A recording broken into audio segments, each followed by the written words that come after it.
할렐루야, 반갑습니다. 어민호 목사입니다. 이스라엘에 대한 소식을 잠깐 좀 나누려고 합니다. 지난주에 레바논의 그 헤즈볼라 테러리스트들이 사용하고 있었던 무선 호출기가 동시다발적으로 폭발하면서 많은 사상자가 발생을 했습니다.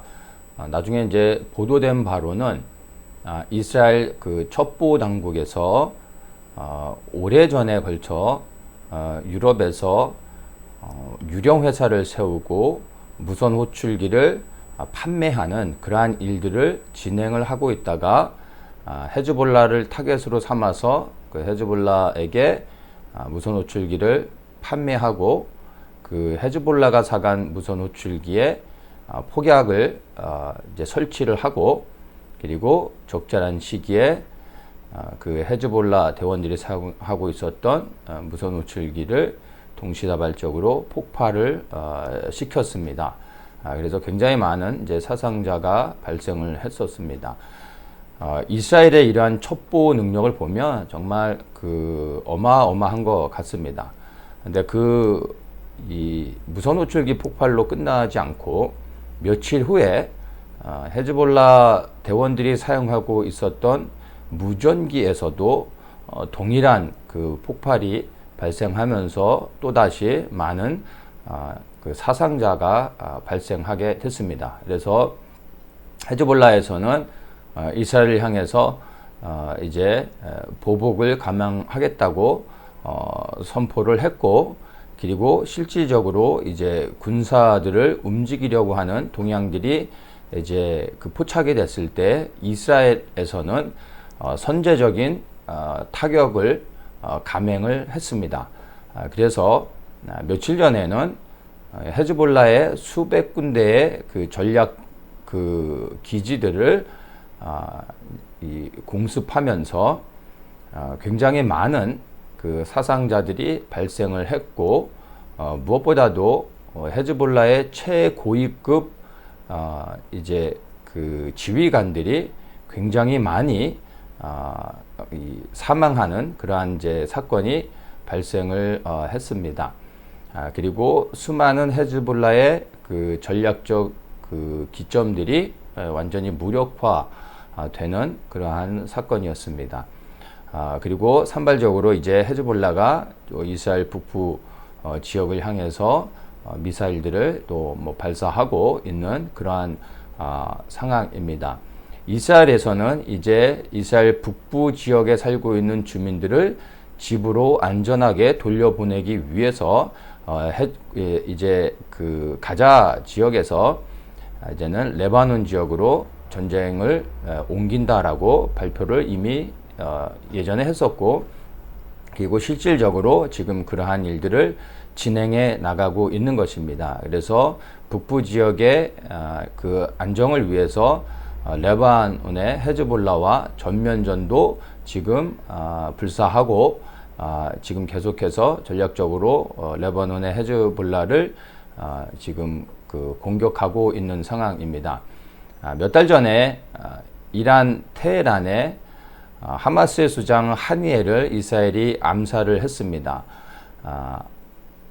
하마스 수장을 암살하면서 또 이란에서 암살을 했기 때문에 이란을 자극시키는 또 효과도 있었습니다. 그래서 이란으로 하여금 이스라엘에 대한 공격을 감행하도록 만드는 하나의 또 이제 유인책이 되기도 했는데, 이란이 그것을 알고 또 여러 가지 또 본인들이 이스라엘과 전쟁할 준비가 안 됐기 때문에 그냥 말로만 형식적으로 보복을 하겠다라고 선언을 하고 아무런 조치도 취하지 않았습니다. 그래서 이스라엘은 사실은 이란이 자신들을 공격해 주기를 바랬고, 그래서 전쟁을 이란 쪽으로 더 확대시키려고 했었는데 그러한 계획이 무산이 됐습니다. 그래서 지금 현재 이제 레바논의 헤즈볼라를 타겟으로 삼아서 이제 전쟁을 지금 확장을 시켰습니다.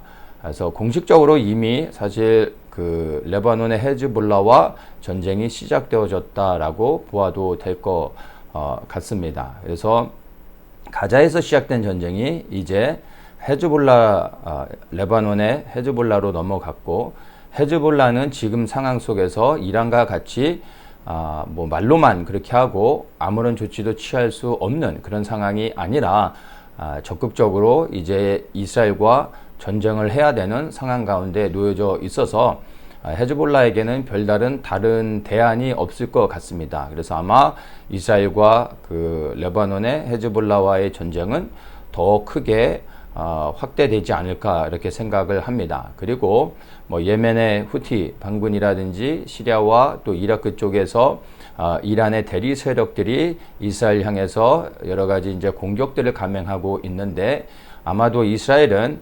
헤즈볼라뿐만이 아니라 그러니까 레바논에서 이제 시리아 그리고 이라크로 이어지는 그 전선들을 더욱더 확장시켜 나가지 않을까 생각을 합니다. 그래서 이스라엘의 이제 최종 타겟은 이란이고, 이란의 그 모든 핵시설들을 이제 완전히 무력화 시켜야 하기 때문에 그 전쟁들이 이제 시리아 쪽으로, 이라크 쪽으로, 그리고 이란으로 이렇게 점점 넘어가지 않을까 지금 그렇게 보고 있습니다. 물론 이제 전쟁의 어떤 양상으로 지나갈지는 우리가 좀 더 지켜봐야 되겠지만, 가자에서 시작된 전쟁이 1년이 지나면서 이제 그 전쟁이 레바논으로 더욱더 크게 확장된 것은 이제 우리가 보고 있는 명백한 사실이고, 이 레바논의 헤즈볼라와의 전쟁은 거기서 끝나지 않고 반드시 이제 저 동쪽을 향해서 계속해서 나아간다라는 것은 분명한 사실로 우리가 좀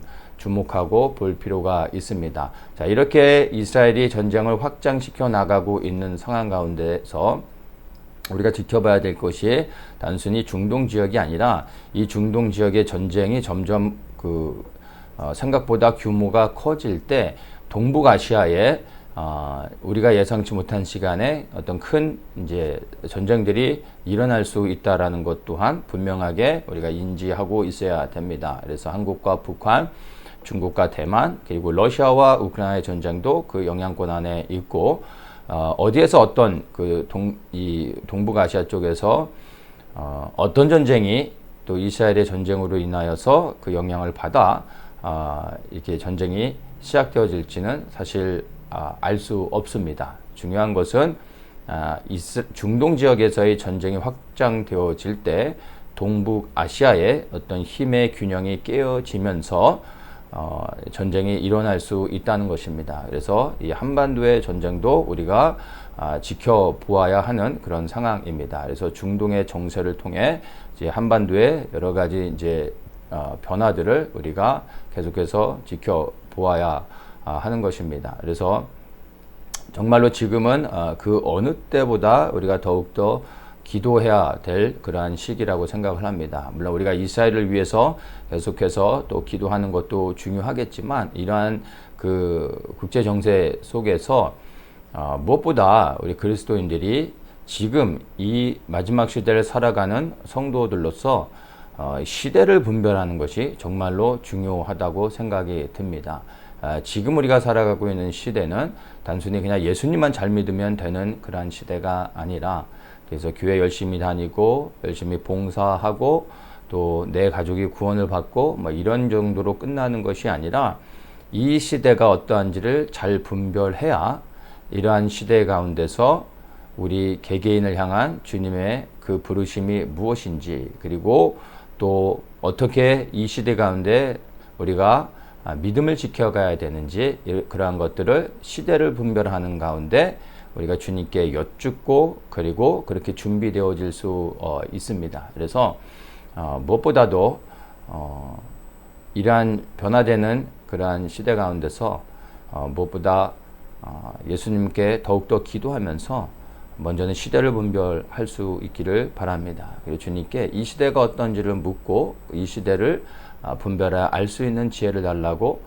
기도하십시오. 그리고 이 시대가 분별되어질 때 이 시대 가운데 나는 어떻게 예수님을 믿어야 되는지, 그리고 이러한 시대 가운데 나는 예수님을 온전히 그리고 바르게 예수님을 믿고 있는지 돌아보십시오. 그리고 예수님과의 관계를 바르게 하고 예수님을 더욱더 사랑하십시오. 그리고 예수님을 기쁘시게 하는 일이 무엇인지를 기도하며 내가 어떻게 주님을 섬겨야 되는지, 그리고 믿음 위에서 이제 내가 무엇을 해야 되는지 주님께 더욱더 구하시기를 바랍니다.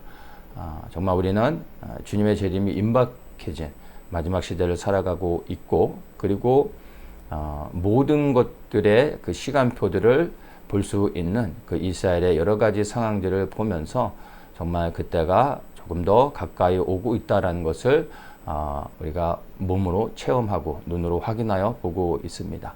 이러한 시대 가운데 정말로 우리 그리스도인들이 시대에 맞는 믿음으로 새롭게 준비되어져서 어떠한 일이 우리 가운데 닥친다 할지라도 두려움 없이 주님의 편에 서서 우리의 믿음을 지키고 또 주님을 기쁘시게 하는 그러한 일들을 감당할 수 있기를 바랍니다. 여러분 더욱더 깨어 기도하시기를 주님의 이름으로 축복합니다. 샬롬.